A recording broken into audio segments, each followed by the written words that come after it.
Hello First Nations campers, welcome to part 2 of our caterpillar growing video series. If you clicked on this video, it means that all of your caterpillars have since turned into chrysalises, and so it is time for us to move them into their enclosure here.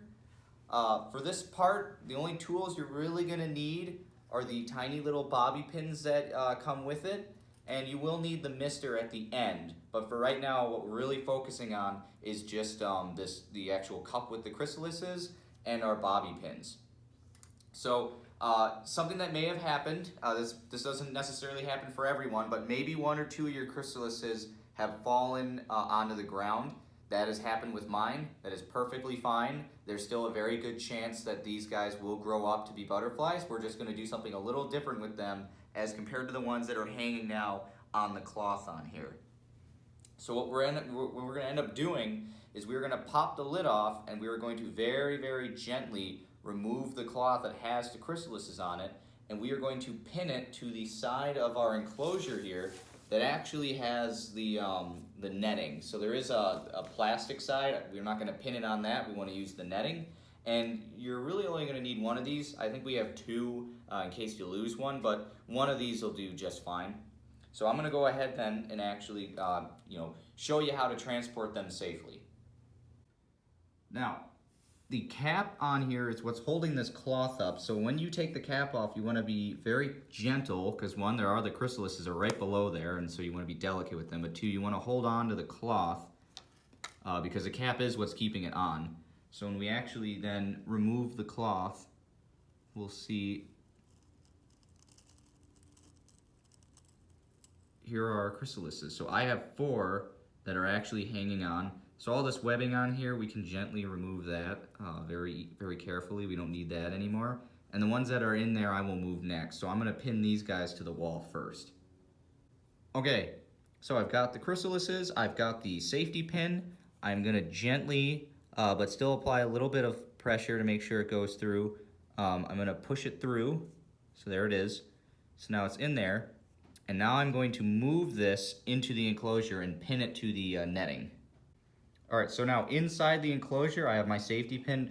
Go ahead and do it closer to the actual bottom of it. You really only need to be maybe about 4 inches off of the ground of the enclosure. I know it's a very tall enclosure, but that's because when these little critters emerge, they're gonna be flying, and so they need a lot more space to fly. But right now, they do not have to be hung up from the top. You do not need to do that. They only need to be just a couple of inches off of the base, and that'll do just fine for them. So I'm gonna put mine right here, just a little bit off the base.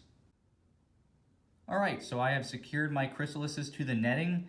This actually took a little bit of effort. I think of all the things that we've been doing so far, that's probably gonna be the most difficult thing you do is getting that through the netting and safely secured with all the little delicate critters on there. So I would recommend having an adult help with that part, because that took just a little bit more effort than pretty much everything else we're going to be doing.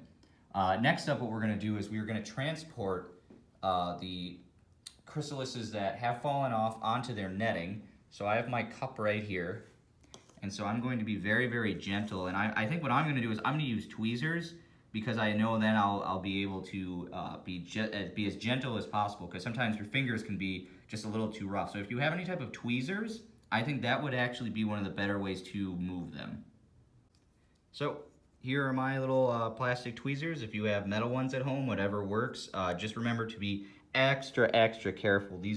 That's the whole reason I'm using my tweezers. These are very sensitive and delicate, and so we want to be very, very careful. Now you'll see he's wiggling right now, actually. See that? So he's moving because he thinks he's being eaten. And so that's actually a good sign, because this means he's still alive. And so in the wild, if these were to be disturbed by an animal, that would make them think that there is a predator. And so what he is doing is when he is shaking, he is trying to scare away that predator to keep him from eating him. He's trying to actually look, scary and threatening. So it's actually a good sign that he's moving, because that tells me he is alive and he is still doing his thing. So that means he's good. So actually, hopefully when I move this guy, he'll actually start wiggling too. I guess we will find out as I try to pick him up ever so gently, ever so carefully. I do not want to disturb or hurt him. So I'll put him here.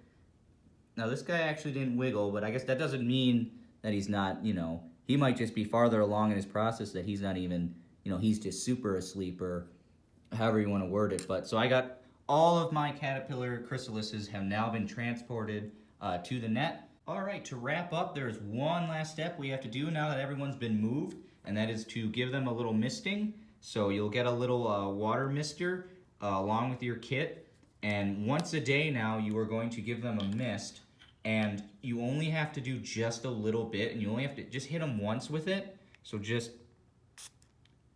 maybe once or twice, that's it. Really not that much. And then these guys down here, I'll give them one.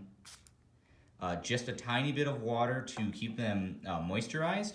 You actually don't necessarily have to use the mister. It just helps them. However, if you get them too wet, if you mist them too much, that's worse than not even misting them at all. So ultimately, just go ahead and give them one little spray a day, and they should be just fine. Don't overwater them. Like with the caterpillars when they were in their container, put them, honestly, you might as well keep them in the same place where they were, in a room where there's not direct sunlight, where it's not getting too hot. If you have any other pets, once again, make sure that they can't reach them. You don't want to have anything disturbing this. The more peaceful this environment is for these guys, the better. I'm going to go ahead and zipper mine up now. So let's go ahead and do that.